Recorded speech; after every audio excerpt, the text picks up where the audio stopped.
I also conducted soil sampling because I thought, you know, if this is real and they are spraying this, it's going to get to the ground. So I conducted air sampling, I conducted soil sampling, and I was getting high levels of these contaminants. When I started asking the question again under a new commander, I never in my life thought I would have somebody look me in the face and tell me, I am questioning you. Is there something wrong with you?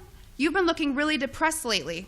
You know I can put you under a mental evaluation for up to 120 days. Who would take care of your daughter? Because I was divorced at the time. As soon as I heard that, I knew. It validated everything I ever thought. And I thought, I've spent 9 years of my life trying to protect human health, and here we are violating law after law after law. Just sitting here, instead of protecting the people, we are poisoning the people. And I've never got up so much courage from that fear of being thrown in a cage, because when you're in the military, folks, you're a number. You are a number, and every aspect of your life is controlled. I was so lucky that my enlistment was coming up and I was supposed to re-enlist. I ran and did not look back, and I have been blowing the whistle and shouting ever since. And I left October 27th, 2010.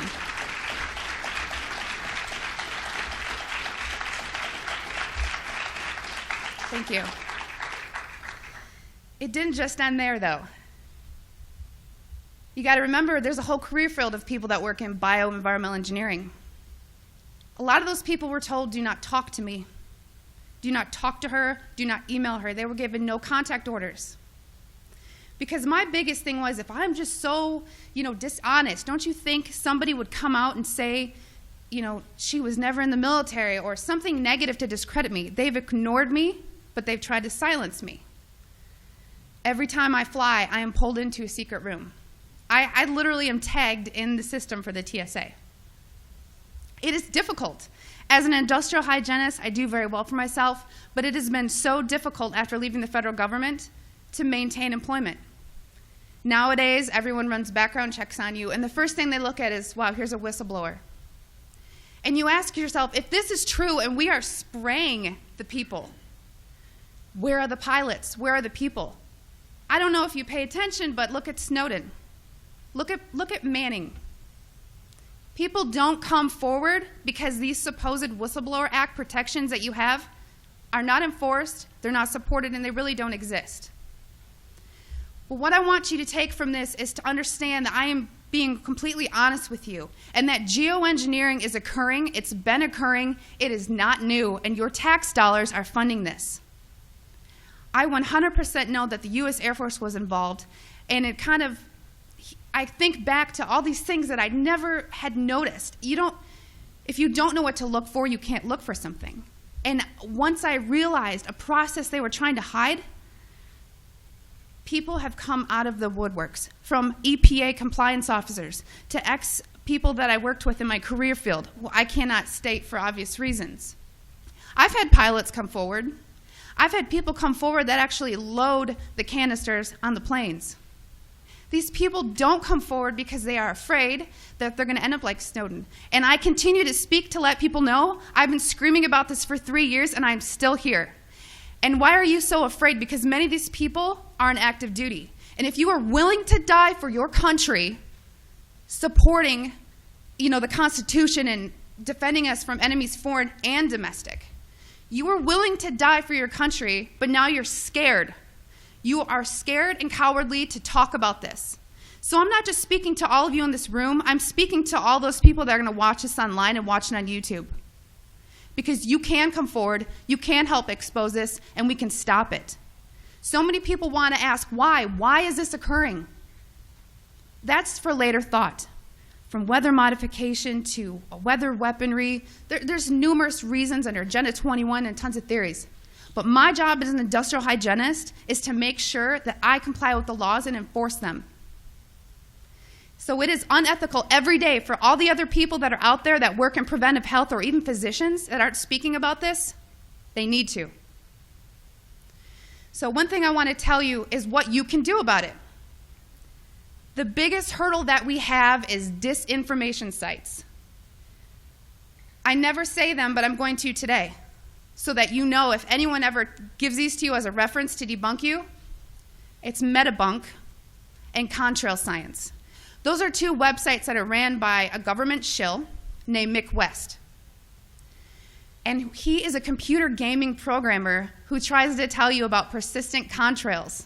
So somebody who isn't even credentialed in chemistry or physics or ecology, none of that, is trying to tell you that you're crazy. Okay? So also on social media, don't just hit the share button. There are links. You have to understand that I have met people who used to be purposeful disinformation trolls, as we call them. These people are paid to pretend that they're you, to get you on board to believe a website or an article, just so that you look so vulnerable. And then later it will be deemed non-credible, and then you look non-credible.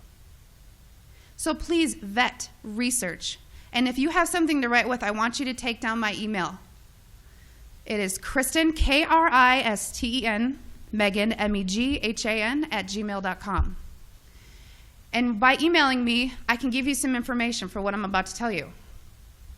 If you still don't believe it, or you still want to convince people, there's something you can do. You can take a glass jar. It needs to be a glass jar, so there's no BPAs. Take a rain sample and take a snow sample. I tried to discourage the soil sampling because everyone's background of where you live is different. Because a lot of the materials that are used in geoengineering are natural occurring in Earth, just not in the industrialized form that they are used. So if you take these rain samples and you take the snow samples, email me, because I cannot publicly tell you where to send them, because we've actually been blackballed by labs who refuse to run our samples.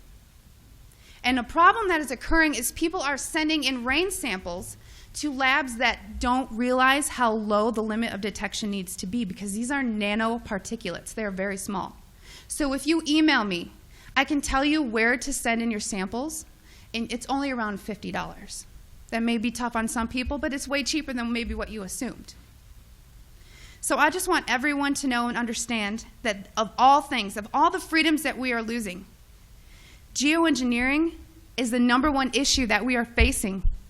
Because you can have guns and money and you can have everything. If you don't have food and water and you are dying of respiratory or neurological illnesses, what does it matter? So you've heard about vaccines, and you'll hear, about smart meters, and you'll hear about other issues like fracking. These are all systemic effects. We are getting overexposed to toxins. People will tell you fluoride's in the water, but it's not a lot. It is a lot, because you're getting it everywhere in your food, water that you drink. Everything is washed with that water. And you're getting your vaccines. All this, it's a coupled systemic effect, and our bodies cannot metabolize these toxins. So I just want to thank you for taking the time to listen to my story, and I will continue to shout from the rooftops. I don't care how many jobs I lose. I don't care how many friends or family I lose, because I took an oath.